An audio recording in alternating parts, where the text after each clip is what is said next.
Hi, and welcome to the latest episode of History You Didn't Know But Should. I'm Ray.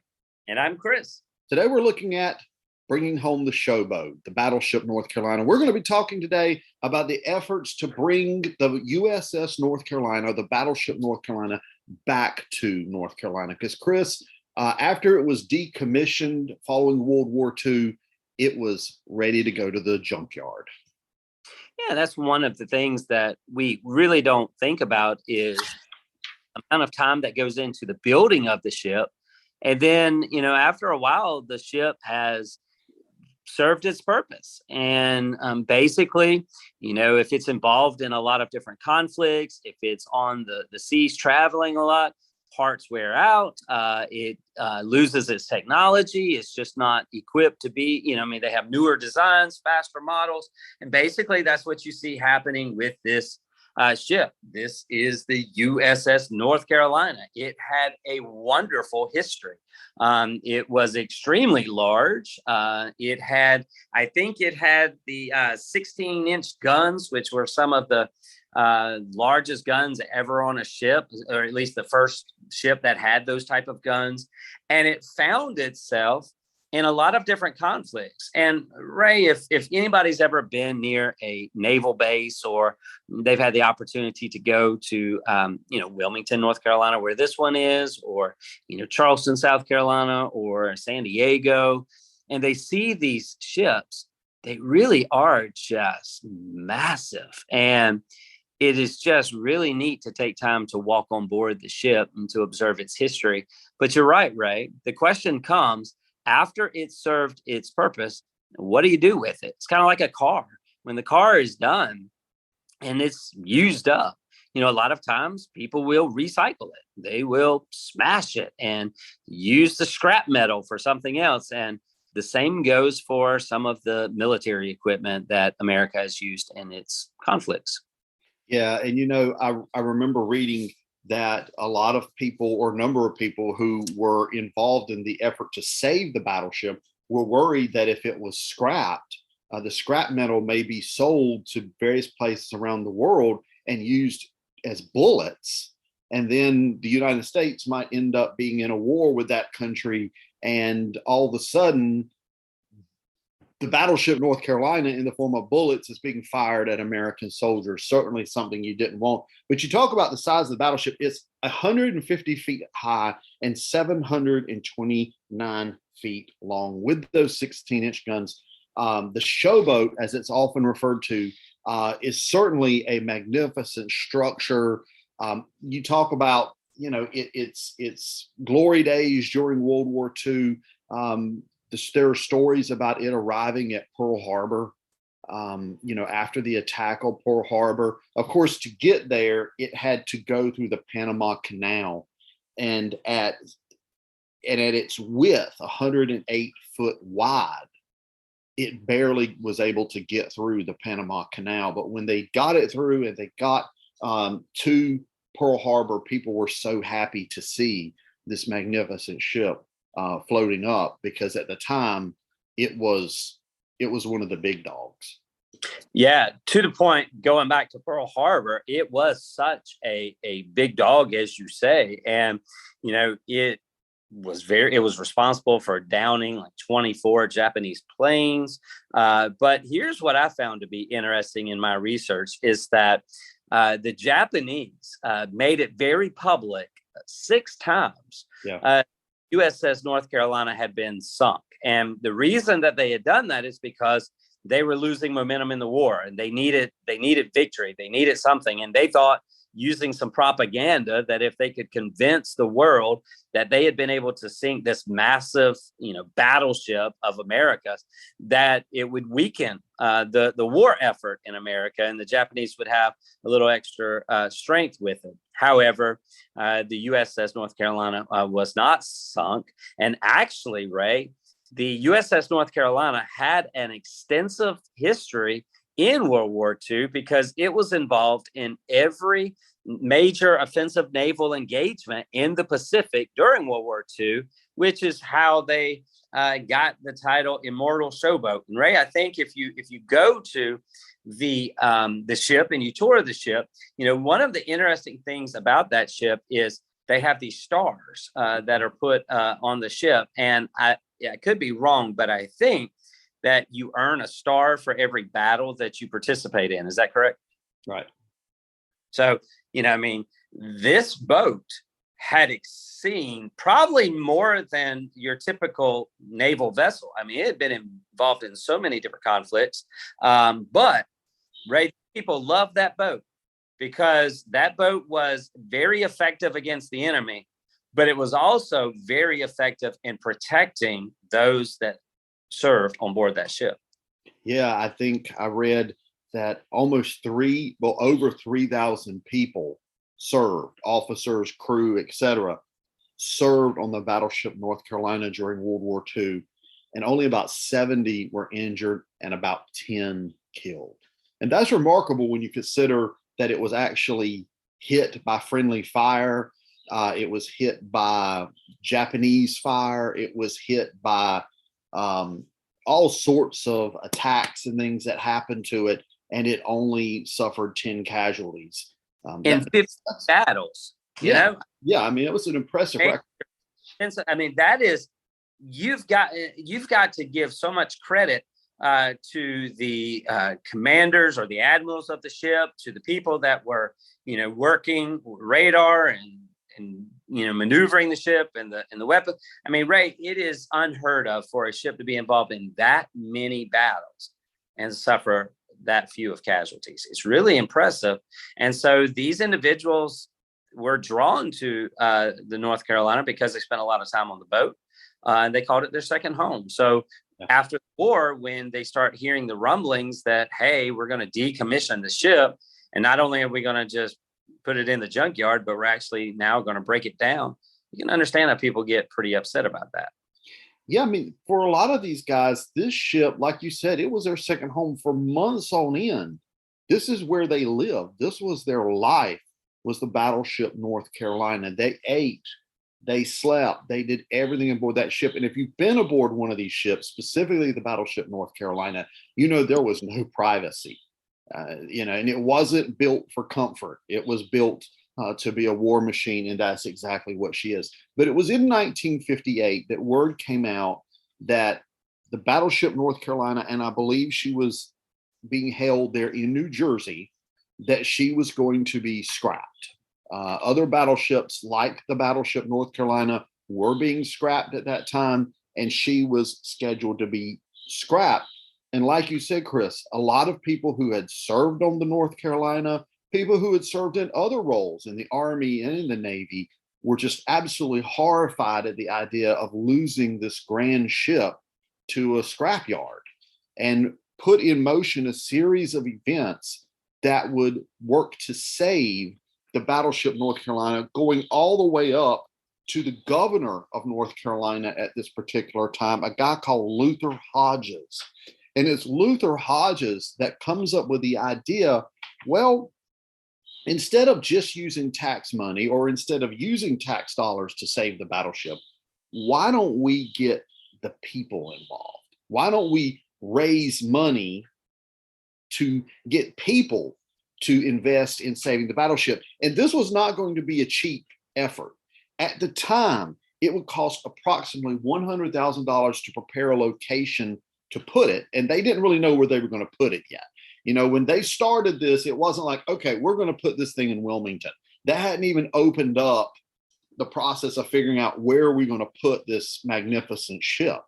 So, but it's going to cost at least $100,000 to prepare a site. It's going to cost another $100,000 to get the ship ready to put on display. And then probably another $100,000 or $75,000 to take it from New Jersey to wherever it was going to go in North Carolina. And I read that the total for this entire project was today, what it would be in today's money, not 1958, 1960 money, but what it would be in today is approximately $2 million. And the state of North Carolina was going to look to the people of North Carolina, and not just the people of North Carolina, the people around the nation, to save the Battleship North Carolina from the scrapyard. And you have to have a really good public relations effort to do this, because the reports were that the Battleship North Carolina at this time was basically, quote, in mothballs. And people are thinking, why am I going to spend good government dollars on saving a ship? I understand that it was involved in the war. I understand all of these things, but, times are hard at home. We can use it for other resources. Why are we going to spend that amount of money to preserve a historic site? And so the governor, as you mentioned, had to get creative. And so he used his publicity manager, the one that helped run his campaign, the one that, did advertisements and got the word out. He said, hey, I need you to try to find a way we can raise money. The state just can't do this on its own. So how can we do it? And, the governor and his publicity manager came up with a plan. And I think it's funny, they called it the North Carolina Navy. And what they wanted to do is they wanted each of the 100 counties in the state of North Carolina to be a part, because this was the Battleship North Carolina. It wasn't the Battleship Wilmington, the Battleship Southport. It was the Battleship North Carolina. They wanted everybody to have a part of it. So I thought it was really cool because, you got those jingles, you got the little creative ways to do it. And they say, we're calling all people to join the Navy, the North Carolina Navy, to save, the USS North Carolina. And what they would do is they would set up an admiral, like the head person in each of the 100 counties who were responsible for raising a particular amount of money for that county. And so they encouraged people to give $100, which is about $725 today. And if you would give that, then you would be called an admiral, right? You'd get a certificate, you'd get a hat, but you also would get free admission for the rest of your life to this battleship, to visit this particular site. But Ray, they didn't just stop there. They didn't just hire or find an admiral for a county and then encourage the county. But Ray, then they found a way to encourage children to get involved. And so they went after the school system also. Yeah, and that was actually incoming Governor Terry Sanford's idea to get school children, involved in the Save the Battleship Fund. And you talked about the admirals there. Some of the people who were admirals was very interesting. One of them was a man named John F. Kennedy, was actually an admiral. So it wasn't just people in North Carolina giving money, but it was also people around the nation. But yeah, Governor Terry Sanford, who was, I think, the new governor at the time by this particular point, comes along and says, let's get some school children involved. Let's get these children involved and see if we can raise more money like that. So they encourage children around the state of North Carolina to give, each of those children to give their dimes to save the North Carolina. And I think it's interesting that over 1 million people, gave money to this cause. And I don't know if that number is including all the children giving dimes or not, but these children in school, they would collect these dimes and send them to the Save the Battleship Fund. And it raised in today's money, Chris, it raised $2.4 million. Now, remember, the projected cost of the entire project was $1.8 million.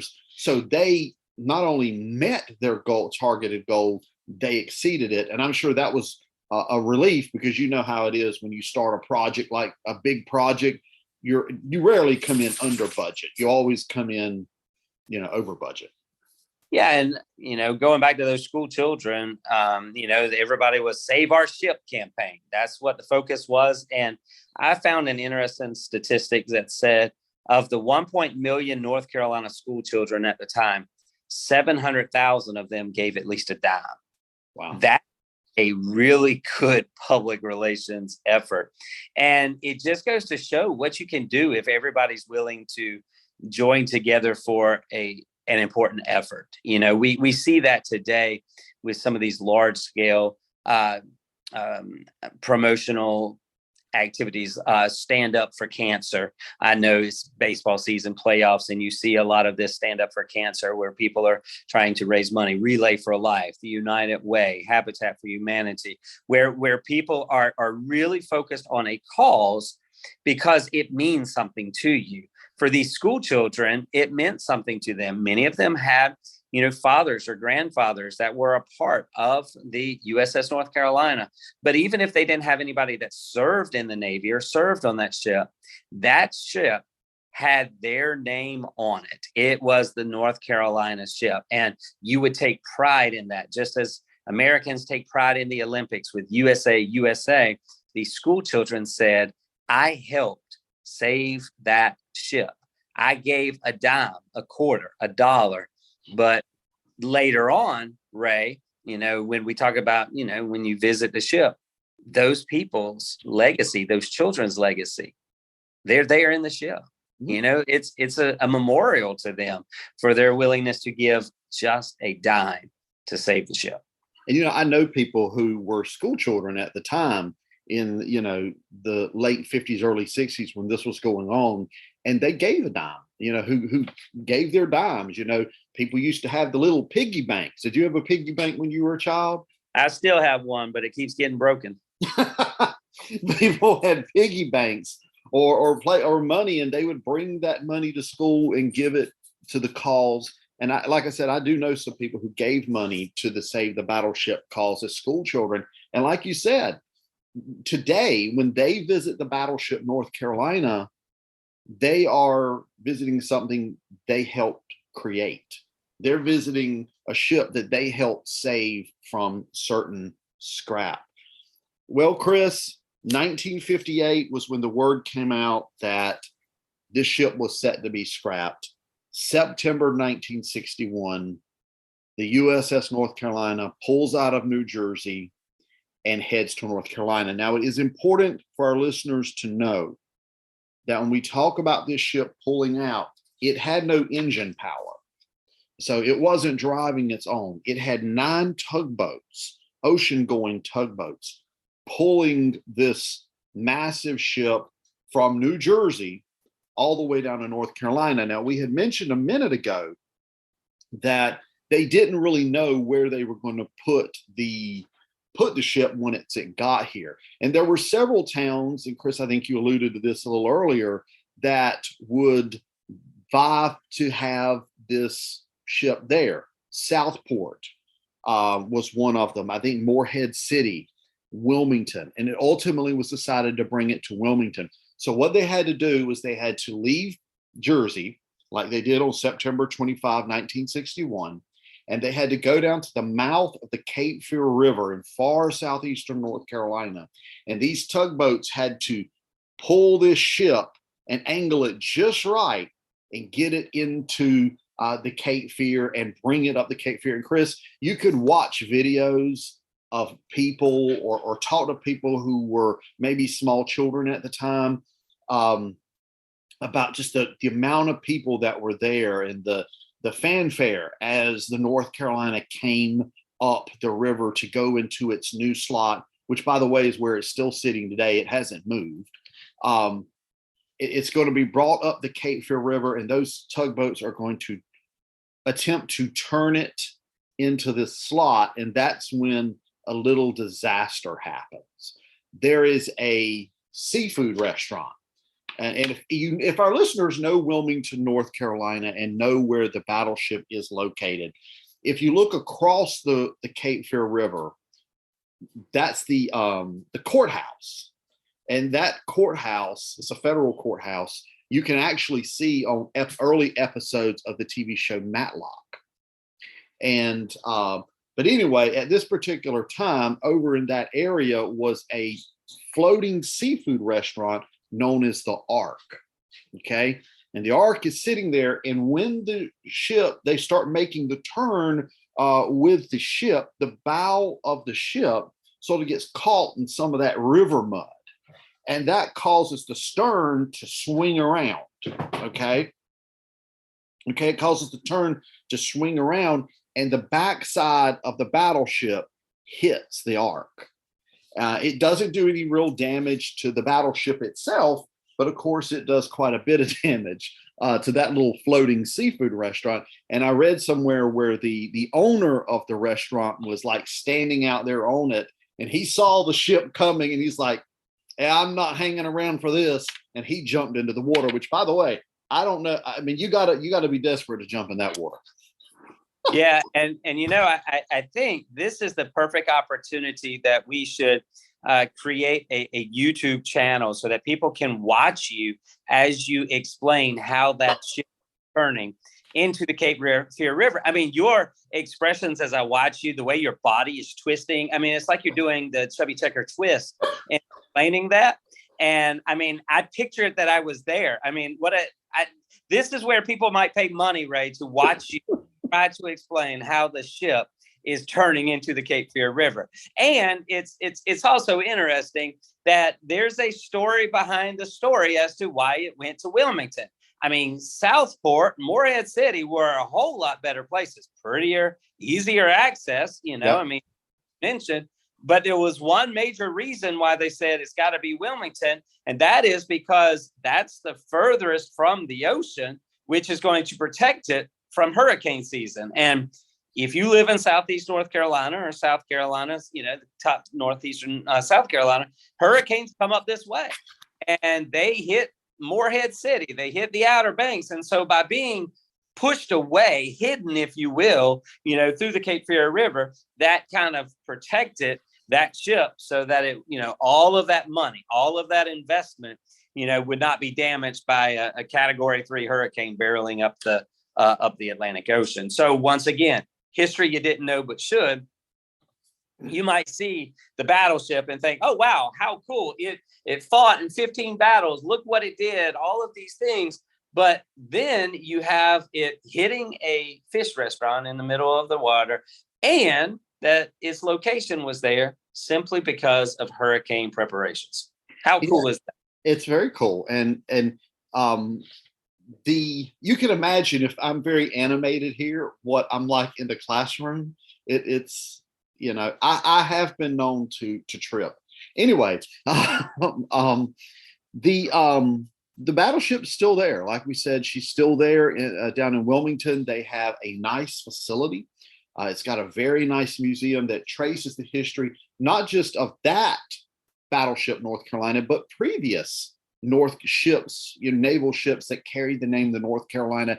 And today, our listeners may be interested to note there is a new North Carolina, and it's a submarine. I think it's a nuclear submarine that carries the name the North Carolina even to this day. But of course, Chris, you may know, and some of our listeners may know, the ship is still, we're still having to have repairs done to the ship as the salt water of the Cape Fear River there has, of course, eaten away at the hull, and it's had to be repaired. And I think even part of the top of the ship has been removed to be repaired. So it's constantly undergoing repairs, constantly undergoing upkeep, but is a fully functional museum.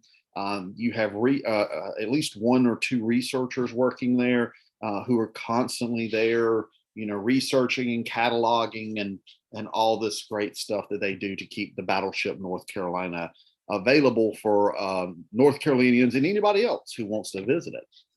Yeah, and I mean, it is October, and we're getting close to your favorite time of the season, which is not George's birthday, but it's dealing with scary ghost and all of those things.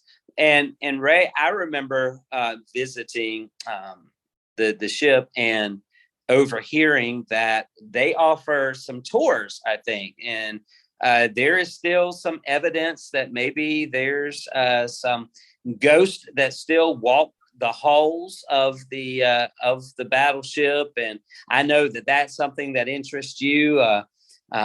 So, what do you think? You think there might still be some stories out there about some ghosts or spirits that are roaming around the battleship?